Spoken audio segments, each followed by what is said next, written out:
question from a reader, Juan Fernandez. He asked, should beginners, intermediates use accommodating resistance or just practice the main lifts over and over? To me, there's a big difference between beginners and intermediates. A huge difference. I mean, it's a huge step, especially when you got beginners, intermediate, and advanced. You know, you got 3 groups, all right? That's huge. It's not like you got a scale of 10 here. I mean, you got 33%, 33%, 33%. Should beginners use accommodating resistance? In the style that most people see that, no. And the style by how they see that is, you know, to accommodate the resistance so it's flat, you know, the strength curve, to accommodate the strength curve. I don't think that there's a reason to do that at the beginner level. I think that the main lifts need to be perfected as far as technique first before that's being put in there. Now, for beginners, I do see a value, and this is even flat out, straight up beginners, as using a little bit of band tension as a teaching tool if you can't get the lift taught right in the first place. For example, for the squat, you know, you want the body in a tight position.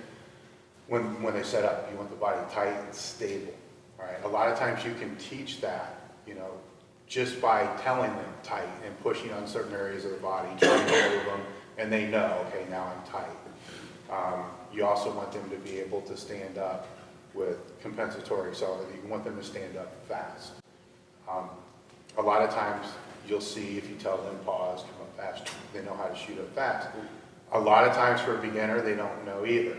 You're trying to get, you know, your 40-year-old client to be able to squat and to get tight. She has no clue what you're talking about. You can use a broomstick. You can do whatever you want. You can push on them and they're still like a tree blowing in the wind. All right, now you attach, you know, some micro mini bands or some mini bands to a broomstick, have them stand out of the rack. Now if they try to like flop to one side, automatically their whole body fires and they get tight because the band is trying to push them out of position.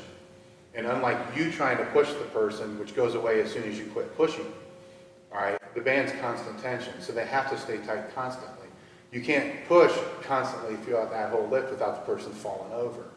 So that immediately teaches that tightness. So at least they get that neural clue that you can say, now this is what I want you to feel like without the band. So I'm not saying training with the band, but to teach that. The other thing that it will do if you have lifters who don't know how to come out of the bottom of the squat explosively is put a band on there. They come down, they try to stand up slow like they normally do. All of a sudden they realize, holy shit. You know, they do the first rep and like, that was hard. Then they go down for the second one and they realize, maybe I should stand up faster. Then they stand up faster. Once again, that's where you got to verbally reinforce. This is what I'm looking for when the band isn't there. Then you remove the bands and you see if you can duplicate what was done there. That's the only application I can see for beginners, you know, outside of using it for stretches and so forth. The intermediates, I think it 100% depends upon their technique. I do feel with bands especially, you need to have rock solid technique. Chains, I think you can have technique that is a little off, you know, because they work completely different. But for the most part, even for intermediates, it doesn't have to be a complete permanent part of the program. It can be a short wave to be able to accomplish a short-term goal and then move them into more traditional, you know, squatting, box squatting or benching or whatever it is. The more advanced the lifter gets, I actually feel the more the bands and the chains need to become a part of their program. I go against the grain a little bit here.